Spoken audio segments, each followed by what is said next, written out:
الحمد لله رب العالمين.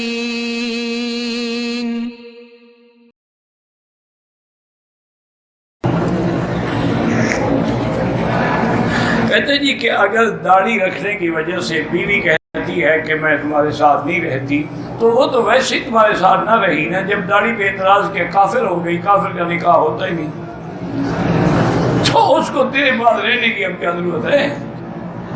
یا تمہیں رکھنے کی کیا؟ داڑھی نہ رکھنا گناہ ہے، داڑھی پہ اعتراض کرنا تو کفر ہے. ایک آدمی داڑھی کو برا سمجھتا ہے کہ تیری داڑھی کی وجہ سے میں تیرے ساتھ رہنا نہیں چاہتی، تو کافر ہو گئی. جب کافر ہو گئی تو نکاح خود بخود ٹوٹ گیا، رکھنے کی ضرورت ہی نہیں ہے، نکالو اس کو گھر سے. ہاں اگر توبہ کرے تو دوبارہ نکاح کرو.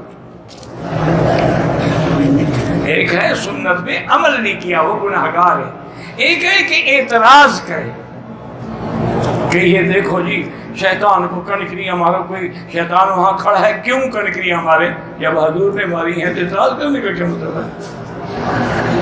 جب حضور نے وہ کنکریاں ماری ہیں اور 3 دن ماری ہیں، 10 کو بھی، 11 کو بھی، 12 کو بھی اور 13 کو بھی، تو پھر تم اگر اعتراض کرتے ہو تو مانا حضور کے عمل پہ اعتراض. اور حضور کوئی عمل نہیں کرتے جب تک اللہ نہیں فرماتے. وہ تو ایک یادگار ہے کہ شیطان نے یہاں روکا تھا حضرت ابراہیم علیہ السلام کو. اللہ کے حکم سے ابراہیم علیہ السلام نے اس کو کنکریاں ماری، وہ ہٹ گیا. تو آج بھی اللہ اسی عمل کو جاری رکھتے ہیں کہ تم بھی حضرت ابراہیم کے عمل پہ عمل کرتے ہوئے شیطان سے برات کا اعلان کرو اور مارو کنکری منحوس کو.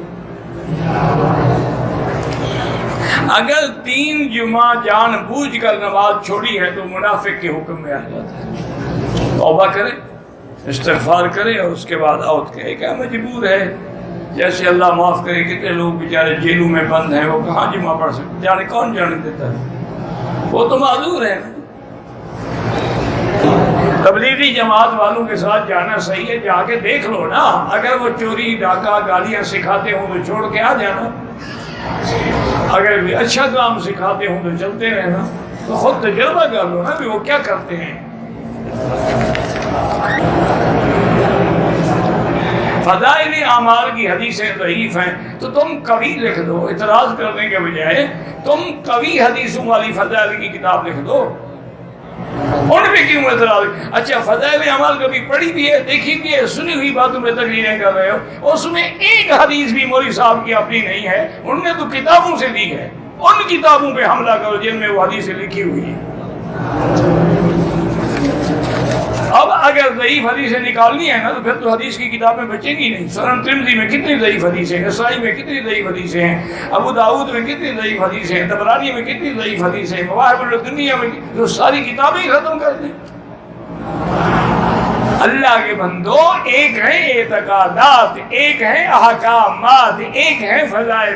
عقیدہ قرآن سے ثابت ہوتا ہے، یہ حدیث متواتر سے ثابت ہوتا ہے. احکام جو ہیں وہ حلال حرام یہ حدیث صحیح سے ثابت ہوتے ہیں. فضائل جو ہے وہ ضعیف حدیث سے بھی ثابت ہوتے ہیں. پتہ ہی نہ ہو تو اعتراض کرنے کے لیے دنیا میں پیدا ہوئے ہیں. اللہ والوں پہ اعتراض نہ کیا کرو. اللہ نہ کرے، اللہ نہ کرے، سوء خاتمے کا خدشہ ہوتا ہے.